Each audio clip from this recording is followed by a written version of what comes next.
ქვეყანაში საამართლიანი სასამართლოს და ეფექტიანი დაცვის უფლების რეალიზების ხარისხზე ისაუბრეს საქართველოს სახალხო დამცველის ადვოკატთა ასოციაციისა და იურიდიული დახმარების ბიუროს წარმომადგენლებმა ყვარელში გამართულ სამუშაო შეხვედრაზე.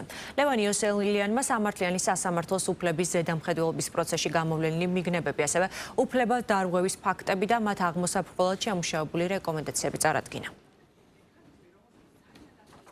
ძალიან კარგი შეხვედრა ჩატარდა ადვოკატთა ასოციაციასთან და იურიდიული დახმარების სამსახურთან ერთად. დაცვის უფლების გარშემო, საამართლიანი სასამართლოს უფლების გარშემო ძალიან მნიშვნელოვანი სახალხო დამცველის მიგნებები გაუზიარეთ მათ და მათთან მოვისმინეთ ის პრობლემები, ის საკითხები, რაც მათ აწუხებთ როგორც ადვოკატებს და რასაც აწყდებიან ყოველდღიურ საქმიანობაში. მნიშვნელოვანი საკითხები და გარკვეული პრობლემატიკა, რაც არსებობს სისხლის სამართლის მართლმსაჯულების მიმართულებით განვიხილეთ.